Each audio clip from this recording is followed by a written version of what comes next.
أعوذ بالله من الشيطان الرجيم بسم الله الرحمن الرحيم السلام عليكم ورحمة الله وبركاته. ng'abasiraamu eddiini etukubiriza okusaasanya emirembe era tuli ba mukisa gwa njawulo nti kyekimu ku biramuso oba kyekiramuso ekisinga okubeera ekyekitiibwa mu ddiini busiraamu ne mu bulamu bw'omuntu. Tumwebaza Allah atuwadde obuwangazi ate okututuusa wano ku lunaku olwaleero okuva ku sabbiiti eyayita paka olwaleero. Era tuzze ne programu yaffe Empisa, nze Mustafa Muhammadi Mutuuhe.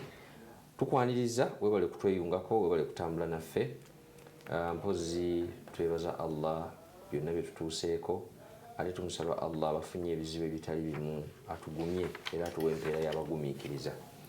Obulamu tebukoma lw'ofunye ebizibu bingi, kibeera kitundutundu ku lugendo lw'olina okutambula. Ate bw'oba ofunye essanyu tosanyuka nnyo kwerabira nti enkya oyinza okufuna ekizibu. Tewali mbeera ya lubeerera, wabula tulina kusaba Allah buli ekibeera kizze n'atuwaamu obulungi.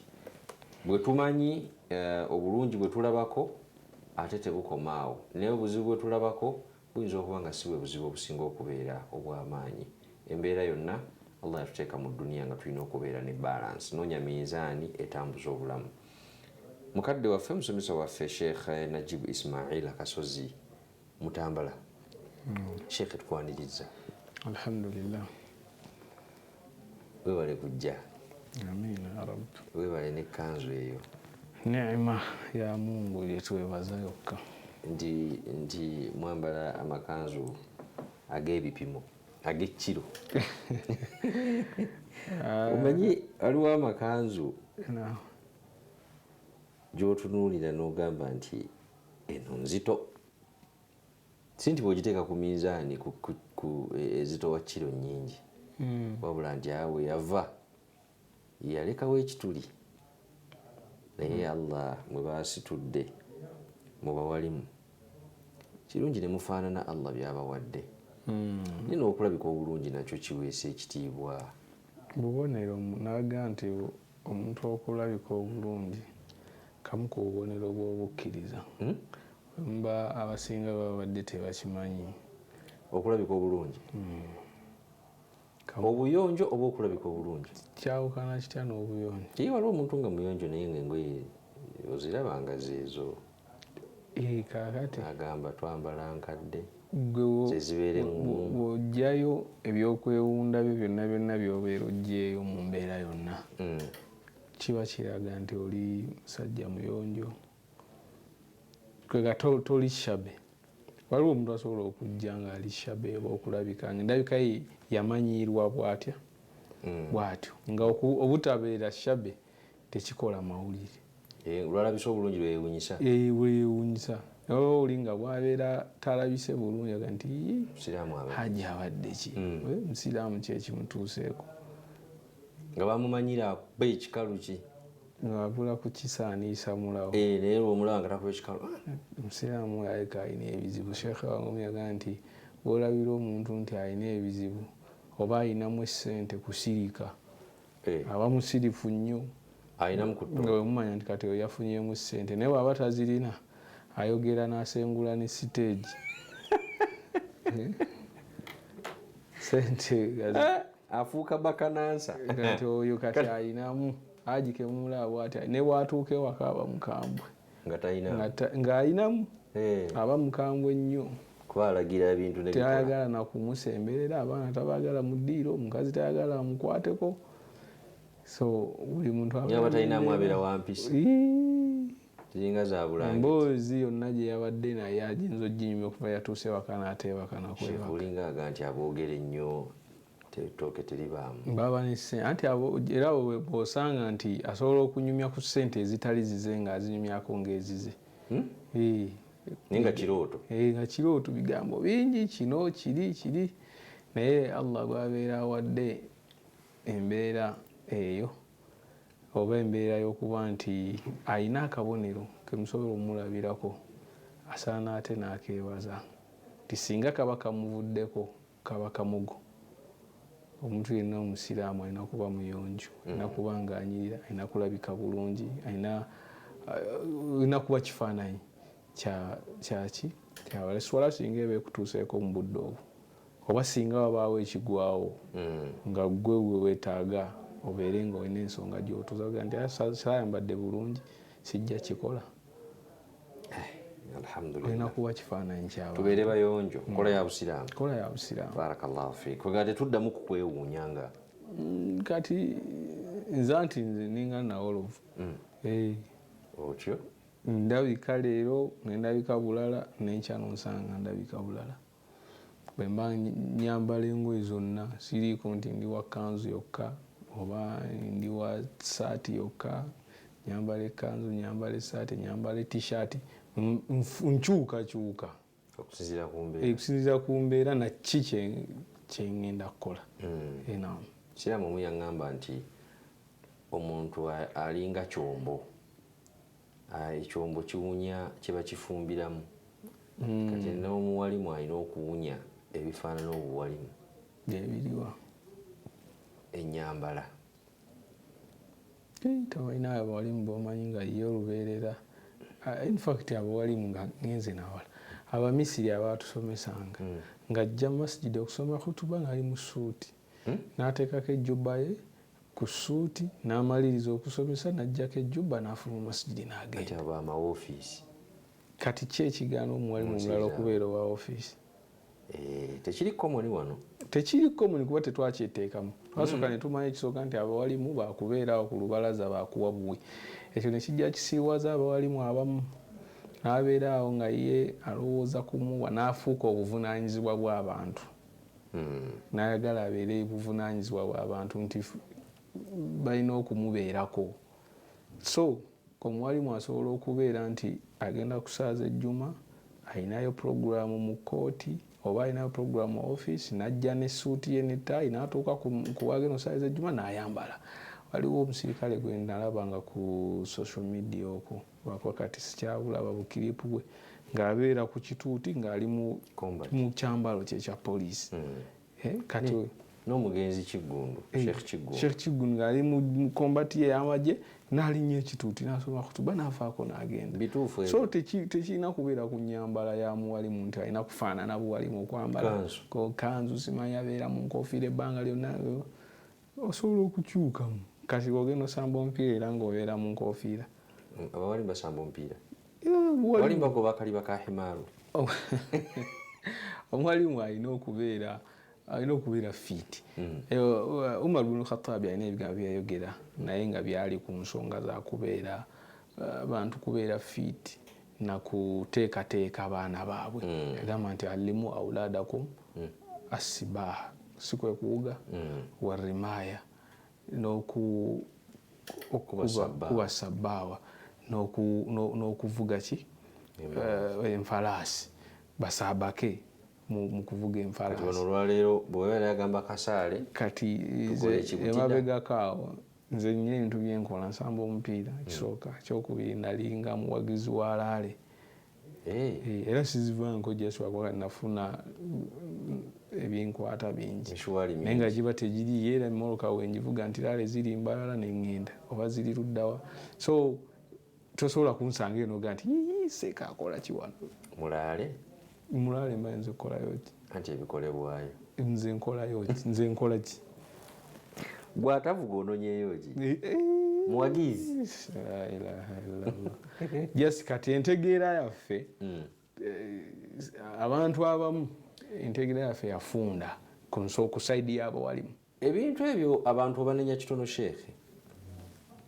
Olwaleero empisa ze tweyisaamu mu busiraamu kisinziira ku kifo mw'oli ne abaakukulembera engeri gye baashepingamu empisa ze mugenda okutambuliramu. Kati waliwo empisa nga tuzeeyisa olwaleero naye nga si lwakuba nti empisa ya busiraamu nga kitaka. Eyo kyolwekito bwe twakisanga bajjajjaffe kwe baatambuliranga nga simbi oluusi ninga twakikwata bwe tutyo. Kati ng'okusira mu lengoye zino twakyogerako wano emabega okuziwalimisa. Era omusiraamu yawera eswala z'abantu ezasaalibwa sima mu kanzu z'emirera naye nga kakati kitegeeza tetulina kwambala kanzu. Kanzu si kyambalo kyaffe, si ky'Abawarabu. Nabbi sallallahu alaihi wasallam ani amanyi nti yayambala ku kanzu oba yayambala ku mpale oba yayambala empale oba yayambala ki awe bajja ne beefuulafuula mbu boogera ku bida n'okwambala ekkanzu nayo kale bida. nabbi teyayambalanga kanzu ki ani agimanyi yali yakala ki yafaanana ng'etya ntunga etya rida ye nabbi sallallahu alaihi wasallam tayogeranga kolaga nti bannange bwembanga mugenda okukola kino mwambale ng'amakanzu. Allah yagamba tufune ziina ezisinga okubeera ki ebirabiko okubeera oli ajja omusanga akubye ekikalu kye ng'ayambadde empale ennungi akubye ekikalu ng'ali smart ekyokwewunda kyakoze eki kyafunye ekyebbeeyi kyawulira nti bwemba nkyambadde mu maaso g'omutonzi wange ndi muyonjo. So tibiriiko mbweno kanzu nabuuza wano nebuuza nti oli waabanga esswala etuuse ng'engoye ze nnyimpi nga kyalina okukozesa okusaala lubugo tasaala nga lulina wuzu lwe lugenda okusatala awula lwe lugenda okubikka oluliwo tasaala olw'okubanga waliwo lubugo.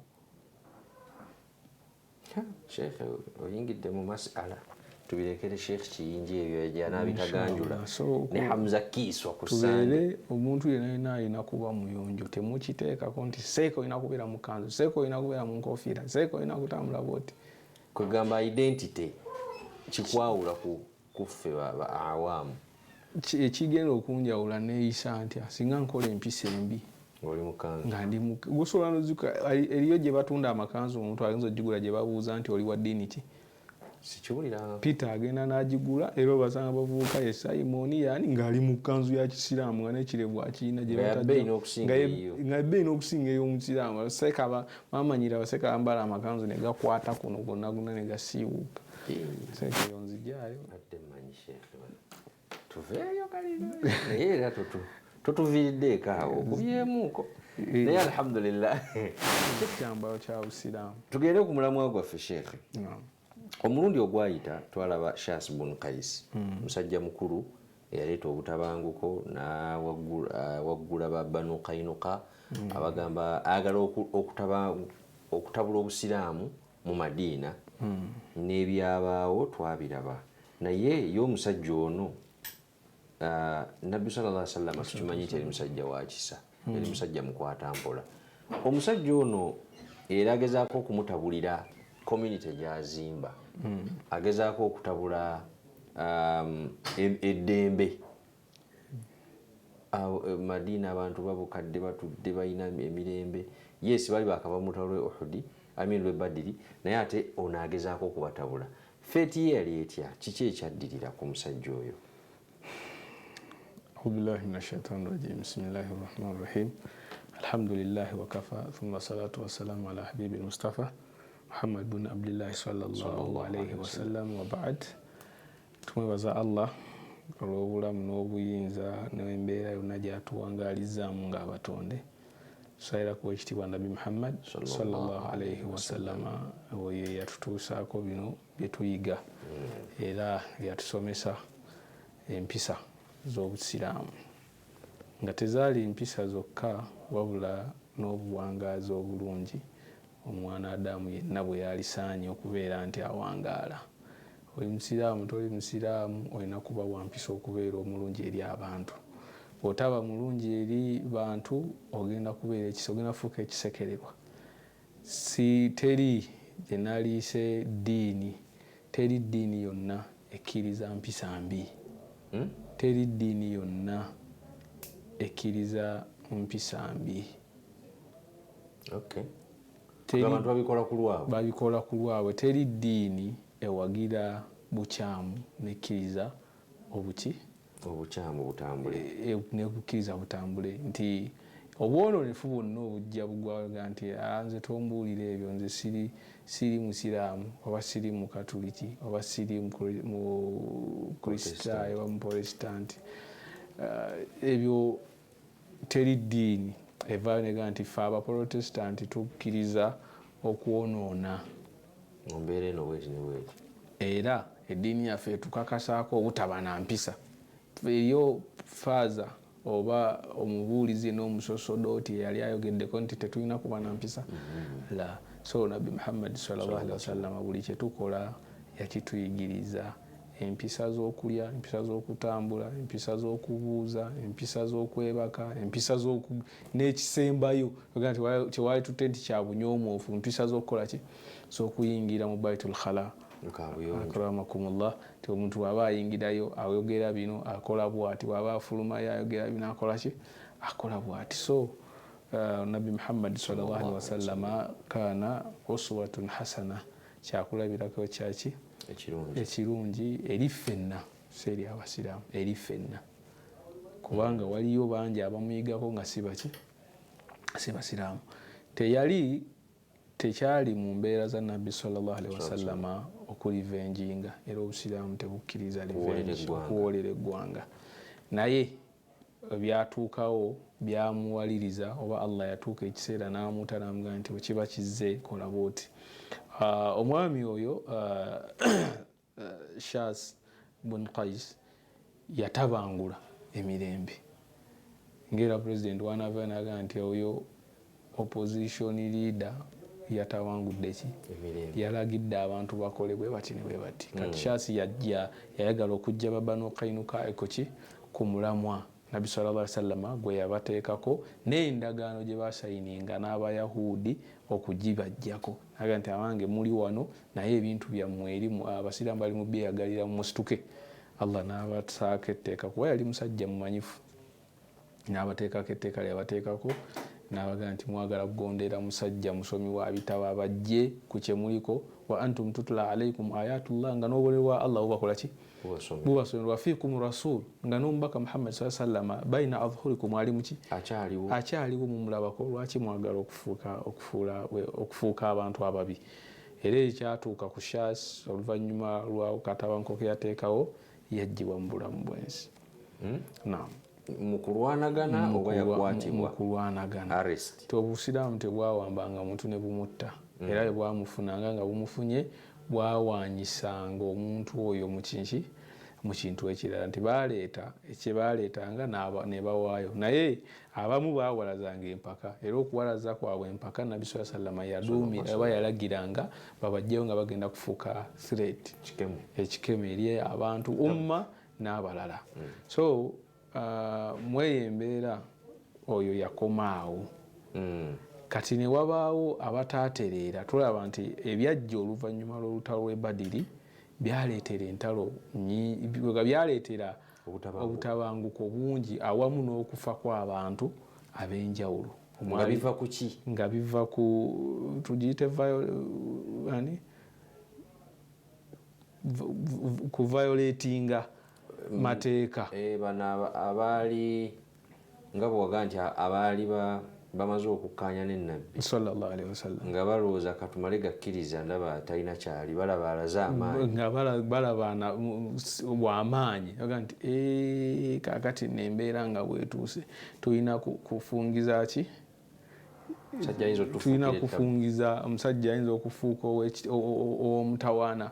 nga ne abaali e Makka Abakuraishi bwe bataatereera ku nsonga nabbi sallallahu alaihi wasallam gye yakola ki, gye yaliko nti Muhammad nabo gye bali tebaatereera, baayongera okwekola ki, okwenyweza, nga n'omukulembeze gwe baali basigazza Mungu yamala n'amufuula n'amuleetera Nasr fa aslama Abu Sufyan, n'amala n'asiramuka. Abu Sufyan teyatereera, teyatuula, wabula yanoonya butya bw'asala entotto kwe kuwoolera eggwanga. Twagambye nti abasiraamu tebakkirizibwa nkuwoolera ggwanga, naye ekyabaluma nti Badiri bamugendamu batya n'amagye agawera 1,000 plus. Muhammad sallallahu alaihi wasallam n'ajja n'amagye ge agatawera koota yaki, bali mu bisatu, koota y'abali, ne babawangula. Kati ekyabeerabirwa oba kyebeerabire ekyakonebwako Iblis yabagamba, shaitaani yagamba nti abange nze ndaba byemutakola ki, byemutalaba, era ye n'ayikola ki, n'ayitamu n'adduka emisiri nti kiki, nti Allah subhanahu wa ta'ala aleese ayungudde amagye agazze okukola ki okutaasa eddiini y'Obusiraamu nti olimba nti nze nkoze eki nze ngenze naye nga ye yajjira mu kifaananyi kye twalaba ekyani eky'omuntu eyali anoonya nabbi sallama oluvannyuma n'asiramuka naye mu kusiramuka kwe teyalangirira wabula yalangirira oluvannyuma lw'ebbanga nga likoze eki nga liyiseewo. Abu Sufyan teyali mutebenkevu e Makka gye yali, yasala amagezi butya bw'ayinza okulumba akakkanye amaanyi oba alage abantu nti bano si b'amaanyi ffe bazibu. Batandika Abakuraishi okutraininga amagye ag'enjawulo agagenda okulumba nabbi sallallahu alaihi wasallama ma ashabihi ne basahaba be n'obutalowooza nti kye baatuukako bakituukako kubanga bakiki b'amaanyi. Wabula ne nabbi Muhammad sallallahu alaihi wasallama yamanya nti oluvannyuma lw'okuwangula Badiri emirembe tegigenda kubukala mu baki mu baswahaba n'abasiraamu bagenda kulumbibwa era naye teyakola ki teyatuula. Abu Sufyan mu mbeera eyo alina olulumba lwe yakola ku Madiina. Waliwo ekifo olutalo olwo lwali lutalo naye terwalwanibwa wabula mulimu aba Ansari ababufiiramu nti yalumba yagenda mu kifo kalinga akatale tukayita akatale kawamu n'alumba ekifo ekyo Abu Sufyan bagiyita eyo Ghazwatu Suwaiq. Bw'atuuka yayingira Madiina obudde bwali bwa kiro. Abu Sufyan yayingira ye nga ye n'abantu be yajja nabo mu Madiina naye bayingira nga si direct bajja bakola ki bajja bakukuta. Yafuna abantu be yassa ku nfalaasi oba baali batambudde abasirikale abaali bawerera ddala nga 100 n'atambula n'ajja akola obulumbaganyi naye nga bwakimpowooze obutaali bulange nti tujja tuzze kulwana babagwemu bugwi nga babakwata naweya nga tebeetegese. Barakallahu fiik. Mu mbeera eyo yayingira Madiina obudde bwali bwakiro ekyayongera okulaga nabbi Muhammad sallallahu alaihi wasallam ne baswahaba nti bali tebatudde naffe tulina kukola ki kwenyweza. Wama baada dhalika nti mu nabbi sallallahu alaihi wasallam mwalimu abalabe be twali twalaba oyo Kaisi ye nga amaze okuvaawo Ubay ibn Salul nga ye mwaki Kaisi agenze katuli kwa Abu Sufyan alumbye Madiina. Olulumba lwa Zokolo olutaali lulange wabula olw'okugwa ku baki olw'okugwa ku baswahaba ba nabbi Muhammad sallallahu alaihi wasallam bakiyita kibwatukira kubagwako bugwi nga tebategedde era bwe yalumba alina bye yayonoona alina be yatta mu bulumbaganyi obwo nga nabbi sallallahu alaihi wasallam tategedde oba nga tamanyi tategese naye yalinamu abapatrolinga naye mu Madiina abamu babagwako nga tebategedde era ne bamala bakola obulumbaganyi bwabwe ne badduka nga baali batiitiizi. Omuntu gwe mwalumbye mwazze 10 okusooka n'abazaayo nga temukoze eki n'abazaayo mwazze 10 alina abantu be 3-5 ne babalwanyisa ne babazaayo olw'okuba nti Allah subhanahu wa ta'ala eddiini y'Obusiraamu ye yagikola ki baagala okuwulira naye balimu okutya kati obulumbaganyi buno obutonotono bwe bakola baagala kumanya maanyi ki ge batuuseeko oba bayimiridde batya. Naam. Okay. Sheikh tugenda kuwummulamu naye ekyebuuzibwa nti tuweze tulaba incidences ekyasembyeyo ndowooza yeya basajja bakulu abaatuula mu kafubo ne bateesa bagende baassassinatinga ennabbi bali Makka omu ku bo n'avaayo ng'asiramuse naye kyamusiramula nti agenda okutuuka ku nnabbi nga Allah yakoze eki yamutegeezezza dda amawulire. Omusajja ajja era ensonga emuleeta eriweti neweti okutaasa eddiini ye. Allah ataasa eddiini ye.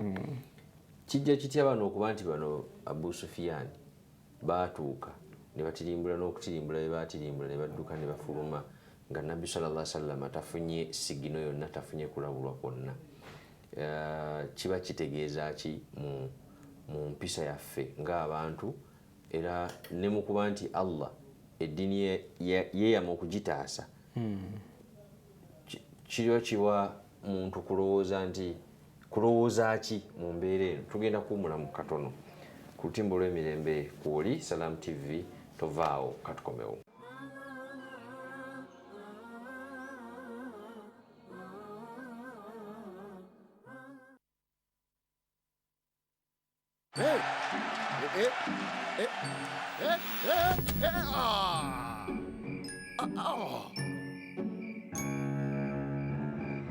Paying your bills the old way.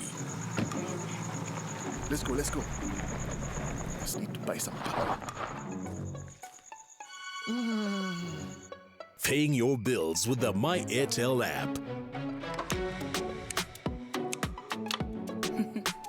Bro, there's a line. You have the power in your pocket. The power to instantly pay your bills hassle-free. Unlock that power with the My Airtel app.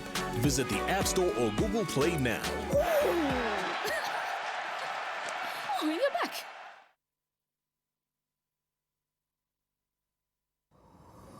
Omuzadde somesa omwana ebiseera bye bijja mu maaso bibe bitangaavu. Salamu Muslim High School Endese ly'essomero lizzo kikkolera. Ssomero lya ddene boarding on A level nga lisomesa amasomo ga arts ne sciences nga kw'oteeka empisa n'eddiini. Ku Salamu Muslim High School Endese balina buli ekyetaagisa omwana okusoma obulungi, ekifo kisirifu bulungi, amazzi weegali nga kw'otadde n'amasannyalaze, abasomesa ba mulembe nga ne standard eri ku mutindo gwa waggulu nnyo. Salamu Muslim High School lisangibwa Endese, Mukono District, Luguudo lw'e Kayunga. Leeta omwana omuwandiise okumanya ebisingawo kuba ku 0777 02 55 77 ne 0702 04 52 02. Yes, Salam Muslim High School, Endese. Did you know that a cashless, secure, and convenient lifestyle is possible with Airtel Money Pay? Pay for your goods and services in the following simple steps. Dial *185*9#. Enter the merchant ID. Enter the amount. Enter payment reference, for example, school items. Please enter PIN to confirm. You will receive a confirmation message for a successful transaction. Airtel Money. Instant, secure, borderless.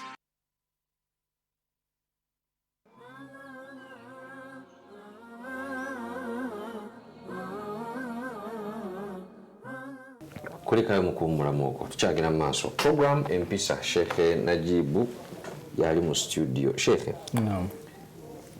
tulaba ebiva kuba bino byonna tuli ku aftermath y'olutalo lw'Ebadiri. Bino byonna bituzze tulaba abasajja kwefuulira nabbi abaali bawandiika endagaano nakinaki. Nono Abu Sufyan azze atuuse mu Madiina akoze byakoze. Kiva kutya okuba nti nabbi ku luno teyafuna kulabulwa oba sigino oba kutegeera nti tulumbiddwa nga luli bwe yategeezebwa ng'alumbibwa. Alhamdulillah, wassalatu wassalamu ala rasulillah. Mu mbeera y'okulumba oba mu mbeera y'okumanya kwa Nabi Muhammad sallallahu alaihi wasallam eri information yonna ekwata ku Busiraamu oba ekwata ku ki Allah kyaleeta oba ku ki ekibaddewo, tuyinza okulowooza nti ebintu ebisinga Nabbi yali abyetegeerera. La, Allah subhanahu wa ta'ala yamutegeezanga kino kijja era kyatayagala mutegeeza teyakimutegeezanga. Di tusobola okuddayo mu ghazwatul Badri, Allah we yamugamba nti walau araakum kathiran la fashiltum wa tanaza'tum fil amri walakin Allah sallam nti mu mbeera singa Allah yakulaga ebyali bigenda okubeerawo mu lutalo lw'e Badiri oluvannyuma lw'okulumbibwa n'abalaga nti bamalayika bajja kujja bababeereko babataase oba mwali suddeyo bwaki gwanagamba wabula yatuula wansi n'asaba Allah n'alabirawo nga bamalayika bakoze eki bazze era wano Abu Sufyan bw'ayingira mu ekyo kyongera ntutegeeza nti ebigambo Allah bye yayogera nga ategeeza abakuraishi nti Muhammad sallallahu alaihi wasallam ma yantiqu anil hawa in huwa illa wahyu yuha kabibeere byalabye Jibril abamukola ki azze ng'amutegeeza n'amulaga nti kino kiriwo ekiti nekiwo ekiti so kiraga nti abasiraamu waliwo oli asobola okugamba nti kino sijja kikola kubanga ndi musiraamu era bwe mba sikikoze Allah ajja kukola ki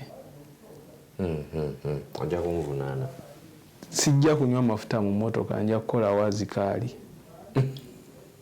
kankube endobo nja kankola zikaali emotoka ejja kukola ki yeetambuza ejja kwetambuza Allah ne waba akwagala nnyo nze nina aho omukwano gwange twasoma naye mamlaka eyo yafuna minha waliwo munne yafuna minha ey'okujja okukola ki okusoma ng'ali Makerere bamuwadde government sponsorship e Makerere ne bamuwa Madiina okujja okusoma naga nti tajja kujja Madiina kasome Makerere nti ajja kuddamu akaddamu oluvannyuma lw'okumaliriza wano bakole ki bamuwe nvubuka omu n'amugamba sooka teseeka w'amaanyi sijja mwogera linnya naga nti nkubuulire waliwo ebintu Mungu by'atakolaakola ono omukisa gujja asobola obikola kubanga Allah subhanahu wa ta'ala ala kulli shay'in qadir naye waliwo by'atakolaakola nti kino bw'aba akikoze kijja kutwalira ebbanga okuddamu kikola ki okukifuna okukisinkana naga nti osobola Makerere waali bwe baba baakuwanga bakwadde government sponsorship ebbanga lyonna bajja kukola ki osobola okudda newosomesa ng'obudde naye nti bw'okuddamu okufuna minha y'Obuwarabu bagigaba emirundi ebiri nti bakuwa luli baddemu bakuwa nga Mungu alina by'atakolaakola kati ekyakikoledde mu bulamu bwakimaze tajja kikola kati bwesootinga tajja kikuddiramu era omuvuka agenda okutuula wansi tafukirat kiza wakiza n'amaani aga nti kangende nsome kino Allah ayinza obutakikola ki obutakizza agenda okumaliriza eri ate okudda e Kampala ng'eby'e Kampala byekola ki byekola byokka era Allah n'amusaasira n'addamu ne Kampala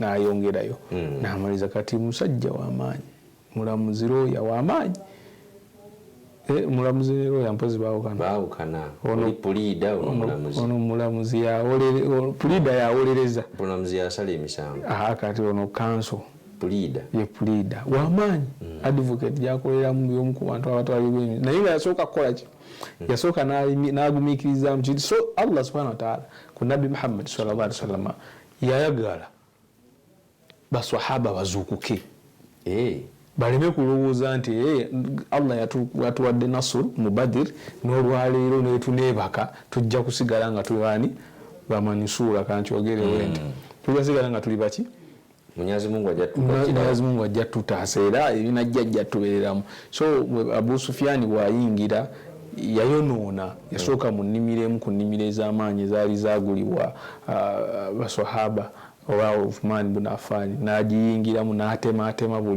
buli kika kya muti ekyalimu n'abireka ku ttaka ne wabaawo abavubuka abamulaba babiri n'abatta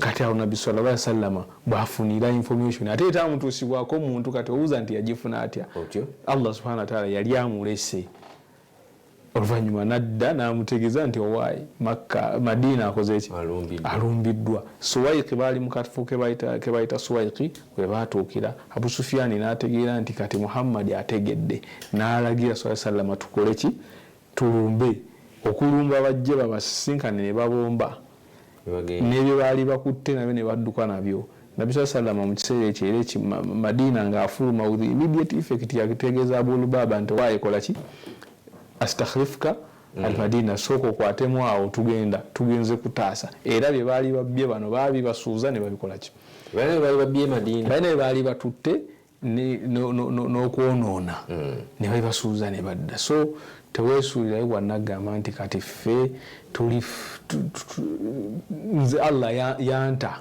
Allahu waliyul ladhina amanu Allah ali kuba ki abeererawo abo abakkiriza toba nti neogamba nti eswala nze alhamdulillah nsaala eswala nagikola ki nagigonza Allah yagamba nti eswala bugumiikiriza binene nnyo illa ala al-khashi'in kujaho kuwatya Allah bwoba omutya bigonvu wagonvu bwoba nti nze nagimala teri empitako wekanga nga yakuyiseeko ddano ng'ogisadde na ssaawa 12 ate ng'osaala zuhuri wangi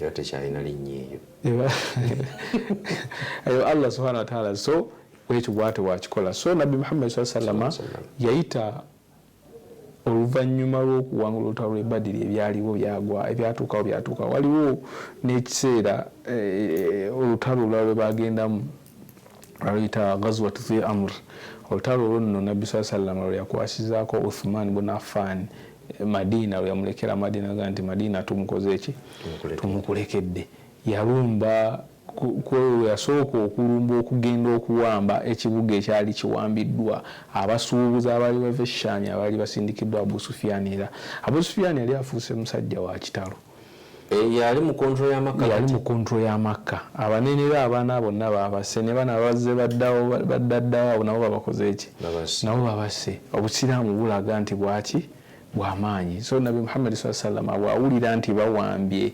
akafo kebawamba Abakuraishi n'asindika amagye naye kennyini ng'akola ki tugamba nti bajjeno kale tugezeeko bajjeno nti jjeno tasobola kugamba nti mugende mulwane ye n'adda mu ntebe n'atuula olw'ennaku zino balukolera ku screen balwanira ku screen ku Zoom otalo lwa Zoom lwa kutuula wansi ku kusindika atuula wansi wano n'asindika emizinga mu kitundu naye nga mwali tiga nti kale yabadde waka ayogerera ku ki ayogerera ku masimu abeerawo ne balwana nga bali so Nabbi Muhammad sallallahu alaihi wasallam yagendanga mu ntalo naye basahaba bamuprotectinga nga tebaagala alwane naye ng'abeeramu n'okubeera nti abuuza basahaba ki ekigenda mu maaso tukole tutya teyeefula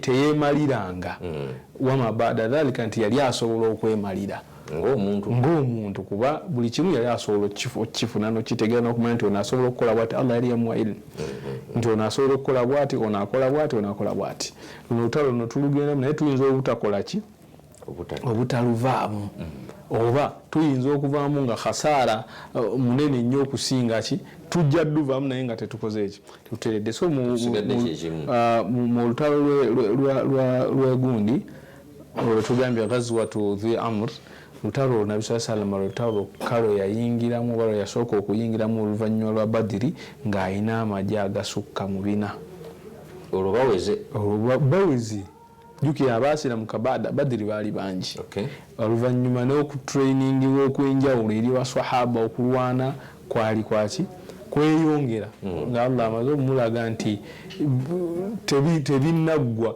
tolowooza nti byakoze eki byawedde era ennumbagano ez'enjawulo zakola ki zaaliwo Nabi sallama mu lutalo lwa Dhi Amri yagenda n'amagye tugambye gawerera ddala abasirikale 4 nga minhum rakiban olutalo lw'e Badiri twaluvaamu nga tulina enfalaasi zetututte eziwera meka eziwerera ddala 200 zetwawamba twayingira na 2 twavaayo na 10 nga 2 kiraga nti amaanyi twali tugakoze tugafuna Nabi sallallahu watuuka mu kafo ako ke bayita Dhi Amri akaali kawambiddwa ina swahaba omusajja omu ng'ofulumyeko mu Madina ka distance kawerako yatuuka ku musajja baali bamuyita Jabal bun Thalaba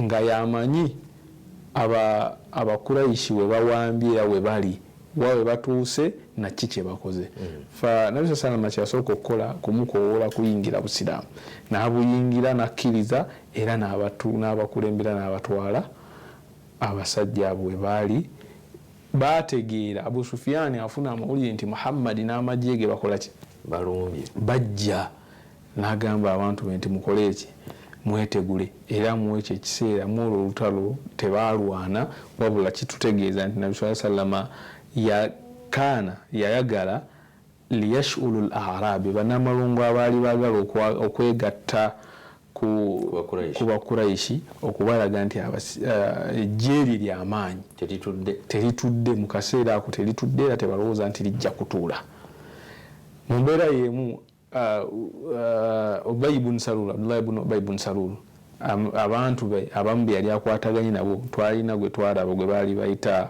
Ka'ab ibn al-Ashraf Ka'ab ibn al-Ashraf oyo naye yali omu kuba tubayite batawut abajeemu abanene mu Madina abaali bakijjanya abaki Ka'ab ibn al-Ashraf alina omunnanfuusi Abdullah ibn Ubay ibn Salul be bamu kubaali kakiiko ke era oluvannyuma lw'olutalo lwa Dhi Amr al-Ashraf yakola ki naye yattibwa naam nabbi yali amumanyi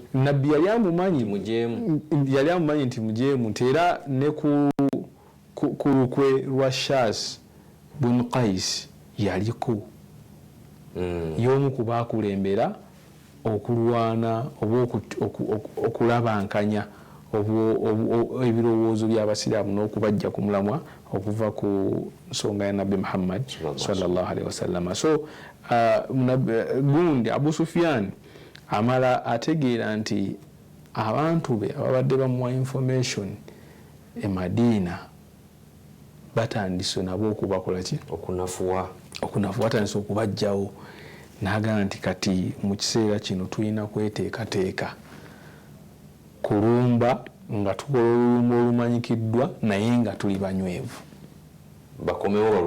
bakomewo balumba abasiraamu ng'ayagala bye baba batwalako baada ghazwat al-Badr ayagala babikole ki babinunule. Mu Badiri yalimu Abu Sufyan teyalimu jukira Abu Sufyan mu lutalo lw'e Badiri era ye yali ensonga yali ava Sham n'okuba nti we yayitira bye yawamba n'okuva Makka okugenda e Sham Abu Sufyan yali agenze kutunda maali gye baasuuza abaasenguka bamuhajirina gye yali agenze okukola ki okutunda oba okusuubuza Shami oluvannyuma adde n'ebirala byawanyisizza mu maali y'abasiraamu ekyaviirako olutalo twakira nti Abu Sufyan yali asala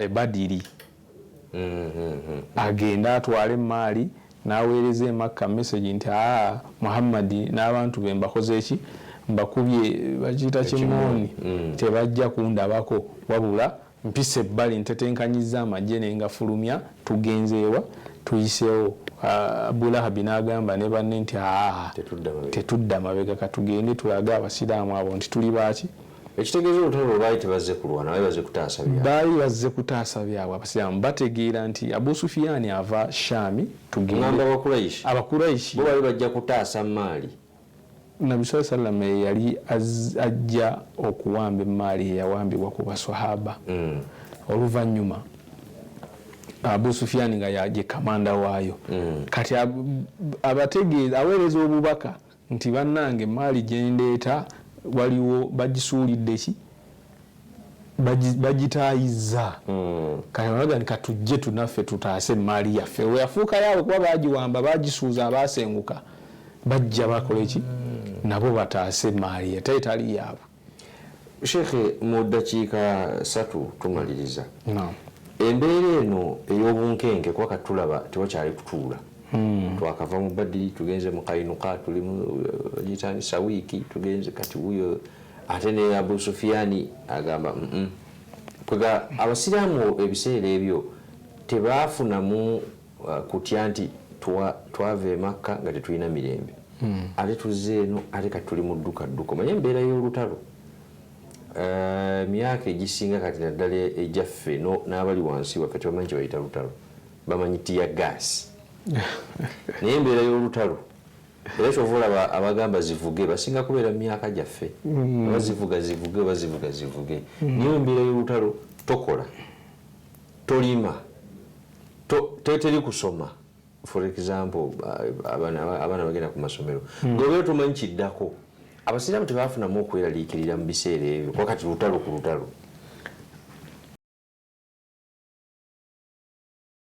kuba nti bawangula olutalo lwali lusoose era nga Allah subhanahu wa ta'ala Nabi Muhammad sallallahu abategeeza nti mu bubi ne mu bulungi tulina kusigala ku kigambo kimu la ilaha illa Allah Muhammadur Rasulullah kubanga Allah yamusindika bashiran wa nadhiran yeri moralo yaabwe so omuntu yenna akkiriza mu bubonero bw'obukkiriza mulimu ki okukkiriza ebizibu n'ebyangu antu'minu biqadarillah khairihi wa sharrihi nti oba kale ekyo gundi empaji yotagigendako ma huwa al-islam kyokka bw'oba omaze okiyingira n'okitegeera obusiraamu kyeki kigamba nti huwa al-istislaamu lillah kwe kwewaayo ku lwani mu buli nsonga yonna naye neyewaddeyo ku lwa Allah naye ayagala emirembe neyewaddeyo ku lwa Allah ayagala emirembe gw'okola emirembe Nabi sallallahu alayhi wa sallam teyatabangulako mirembe wabula baatabangula mu kulumbibwa okwo tebeeraliikidde kubanga tebalumba bo balinda akoze eki azze oba okugenda okutaasa abavubuka ba nuupu abayingira mu nuupu bagiyingiramu nga bakimanyi nti bali ku opposition era gye bayingiddeko nti tebasobola kufuna mirembe okujjako nga bazze ku sayidi endala etali ki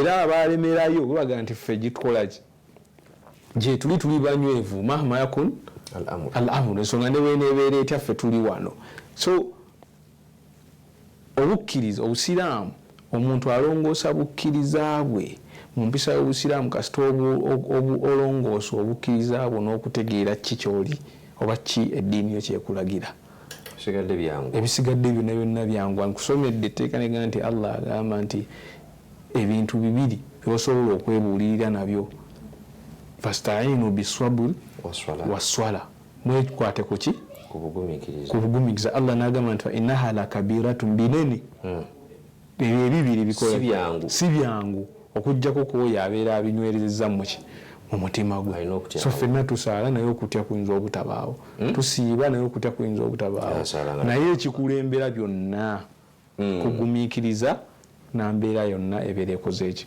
ebeerezze mu maaso go so Nabi Muhammad sallallahu alayhi wa sallam oluvannyuma lw'e Badiri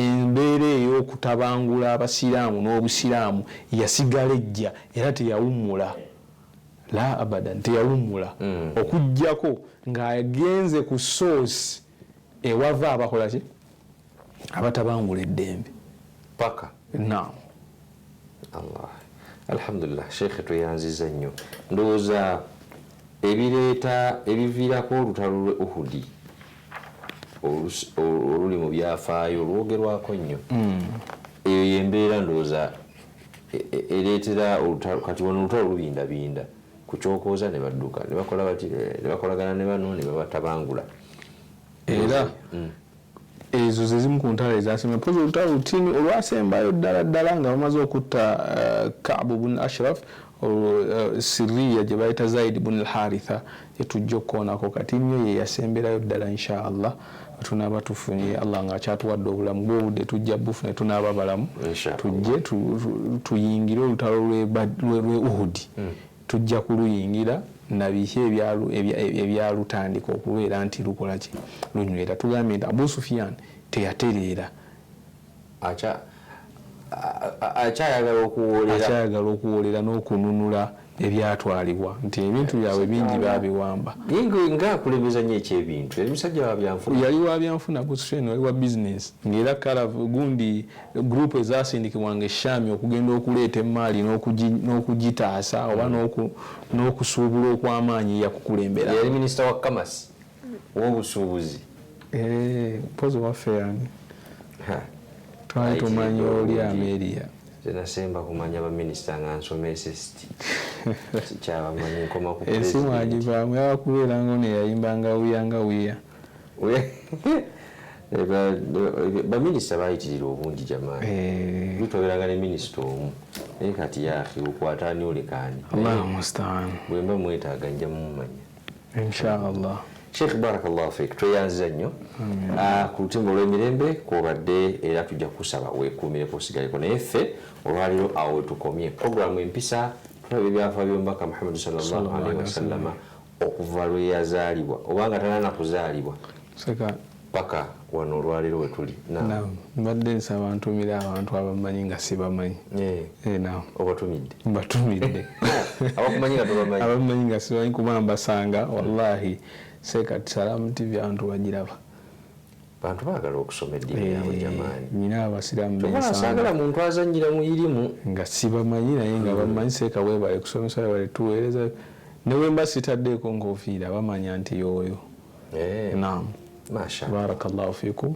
Abakulaba nga abakumanyi nga gwe tobamanyi naye nga bayizi bo. Nga bayizi ba Salamu TV oba bayizi bange oba balina kye banfunako. Bayinza okuba si bayizi bange bizaati naye nga balina kye banfunako. Basoma ku Salamu TV. Basoma ku Salamu TV. Barakallahu fikum. Mwebale nnyo mwebale tusaba Allah abongere okumanya n'okutegeera. Tetugenda kubasiibulira wano tusinkana omulundi oguddako insha Allah. Tumwebaziza nnyo mukama waffe abadde mu byuma Umar Kikaye Professor Headmaster Mugole bannanga alina tayito gwe naali mu byuma eyo abulako kimu kujja mu Haramaini kumutwala Makka. Haji naye agifuna mpozi n'ekya dokita ng'ayise mu Haramaini Al-Haramaini hijjikatiriza mukiwulidde ese Umar Kikaye jangu mu Haramaini bakutwala e Makka ove ku Mugole tuve ku amanya amaluma nno nago akasanze ninayo taata budda n'engumira okwo Katonda afuna lya haji gundi. Alhamdulillah. Assalamu alaikum wa rahmatullahi wa barakatuh.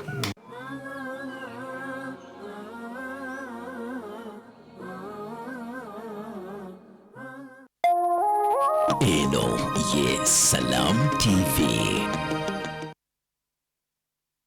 Adhan ngekutusibwako Hotel Africana. Guest and live as a friend.